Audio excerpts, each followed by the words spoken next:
Et bonjour à tous, on se retrouve pour une nouvelle vidéo Moto GP. Aujourd'hui, on va revenir sur le cas Johann Zarco avec cette aventure à Vincia.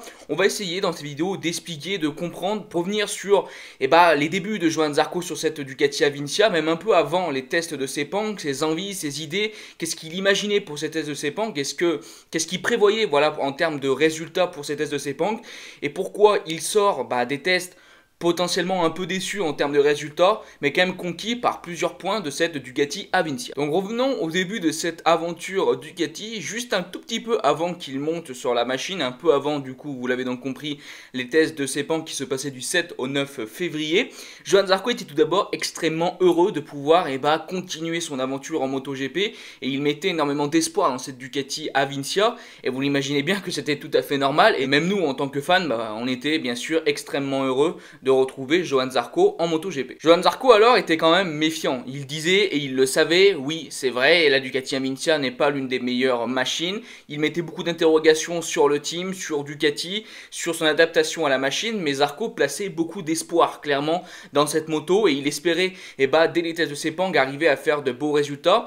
Cette idée était menée d'abord parce que c'est quand même une Ducati qui est quand même très bonne, une Ducati avec un contrat surtout avec l'usine Ducati.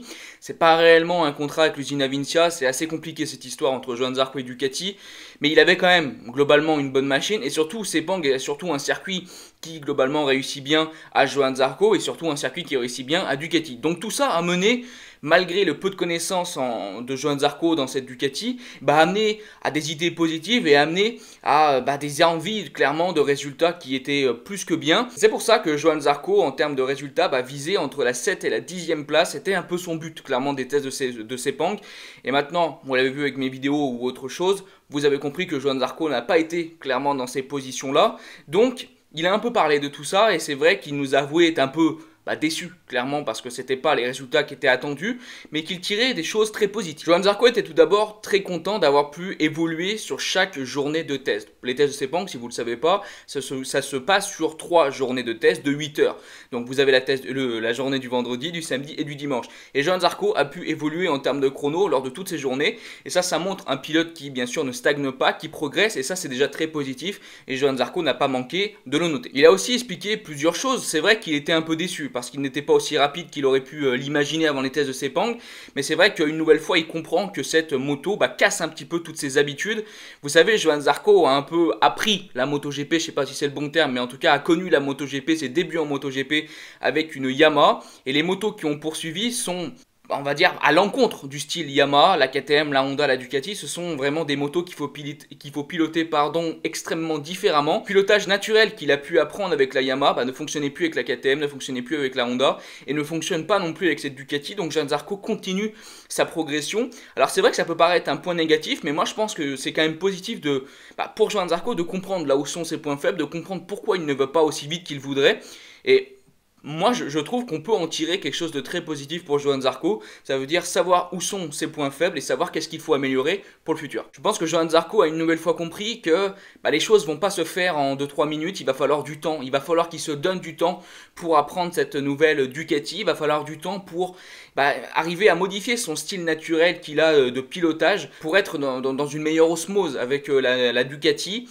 Et tout ça, ça va prendre du temps et c'est tout à fait logique. Et bien sûr, vous imaginez bien que pour un pilote MotoGP de la carrière de Johann Zarco, des fois le temps, ça peut être un peu pénible, mais je pense que c'est le minimum à faire pour arriver à une nouvelle aventure positive avec Ducati. De mon point de vue personnel, vous le savez, moi j'attends beaucoup de Johann Zarco, enfin j'attends beaucoup, ça reste relatif bien sûr, j'attends pas des pole positions, des podiums de Johann Zarco évidemment, mais j'espère qu'on va enfin retrouver un peu ce Johann Zarco qu'on a perdu. C'est vrai qu'avec Honda, Johann Zarco était dans une meilleure posture, mais c'était pas le Johann qu'on attendait, même. En fait, ce qui est assez fou avec Johann, c'est que je trouve que il a une... comment on pourrait dire, une tête qui parle, les émotions parlent sur son visage. Et quand tu vois Johann Zarco, quand tu voyais Johann Zarco à Valence, quand tu voyais son visage, tu comprenais tout de suite que il n'y avait pas encore ce petit truc. Tu sentais qu'il manquait encore un peu quelque chose. Et c'est vrai que là, je suis content dans ce début d'aventure d'Avincia. Alors bien sûr, c'est que le début, les choses peuvent bien sûr tourner au vinaigre. Mais on voit, malgré les difficultés qu'il a pu avoir en termes de résultats, que Johann Zarco était un peu déçu, on voit quand même un visage un peu plus émerveillé de Johann Zarco qui, j'ai l'impression, a un peu plus de lueur d'espoir clairement pour la suite de sa carrière. Et ça, je sais que c'est pas grand chose, je sais que ça va pas vraiment avoir grand chose avec la moto, mais moi déjà ça me fait plaisir et ça me fait penser à un Johann Zarco plus heureux clairement sur cette moto. Et pour moi, les émotions font quand même aussi partie de la MotoGP et voilà, un pilote heureux ne peut faire que de meilleurs résultats. Pour finir, c'est vrai que cette 15e place est peut-être un peu décevant pour Johann Zarco. Moi personnellement, j'ai vu une belle évolution et surtout Johann Zarco est à moins d'une seconde. Alors oui, c'est vrai qu'on ne gagne pas des courses avec, voilà, il est à moins d'une seconde, il est à une demi-seconde, c'est moi qui vous disais ça dans quelques vidéos, et pour moi c'est totalement vrai. La MotoGP a changé, et c'est pas parce que tu es à moins d'une seconde que tu vas être clairement dans le coup, c'est vrai.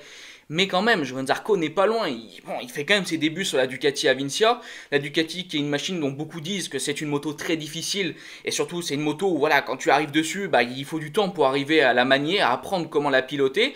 Moi, personnellement, je trouve que d'être à moins d'une seconde pour ses débuts de chrono, c'est pas la catastrophe pour Johann Zarco. Alors oui, c'est vrai que son objectif n'est pas rempli. Oui, c'est vrai que j'aimerais voir Zarco plus rapide, j'aimerais voir Zarco 10e, j'aimerais voir Zarco dans de meilleures positions, évidemment. Mais je pense pas que c'est la fin du monde. Que moi, je vous répète tout le temps, et ce que j'ai vraiment envie de vous expliquer, c'est donner du temps aux pilotes. Je sais que c'est dur, je sais que des fois on a envie de voir des pilotes performer directement. Je pense que pour revenir par exemple sur le cas Fabio Quartararo, on a tous envie de voir Fabio gagner tout de suite. Dès la course du Qatar, on a tous envie de voir Fabio gagner, c'est tout à fait normal. Mais à l'image de Fabio et de Johann Zarco, il faut qu'on laisse un peu du temps à ces pilotes de prouver, de trouver leur marque dans la catégorie. Et encore plus pour Johann Zarco qui découvre une nouvelle moto et qui a clairement besoin de se relancer en termes de résultats, mais aussi mentalement, car on sait, Johann Zarco a eu quand même pour moi une épreuve assez difficile avec cette aventure avec KTM, l'aventure Honda. Voilà, ça a été quand même très brouillon ces 2 dernières années de carrière pour Johann Zarco. Donc clairement, laissons-lui du temps. Moi, ma seule crainte, et c'est ce que j'espère vraiment pas qu'il y arrivera, c'est que Johann Zarco recraque un peu mentalement. On sait que Zarco a tendance des fois à être un petit peu dans le mal, un petit peu à sombrer mentalement. Et c'est la seule chose moi qui m'inquiète. J'espère que Zarco trouvera les armes mentales pour tenir avec cette Ducati Avincia, parce que je suis sûr qu'il y a quelque chose à faire avec cette moto. Et c'est comme d'hab, je me répète un peu, c'est sûr que c'est pas une moto où il va gagner, mais il peut se relancer avec cette machine avec de bons résultats. Il peut envisager 2021 dans le team Ducati officiel. Et c'est son but principal à Johann Zarco, montrer à Ducati qu'il est capable de rouler vite et d'être un candidat pour 2021 à la Ducati officielle dans le Team Factory bien sûr. Donc du coup, voilà, c'est important pour Johann Zarco de pas craquer, de donner tout ce qu'il a pour montrer à tout le monde quel pilote il est. Et je pense qu'il nous a déjà démontré en début de sa carrière MotoGP qu'il avait beaucoup de choses à donner à cette belle catégorie. Donc espérons que ça continue. Donc voilà, moi c'est la fin de cette vidéo. Je vous remercie d'avoir regardé. N'hésitez pas à liker, partager, commenter si ça vous a plu. Je vous dis bye bye les potes. Ciao.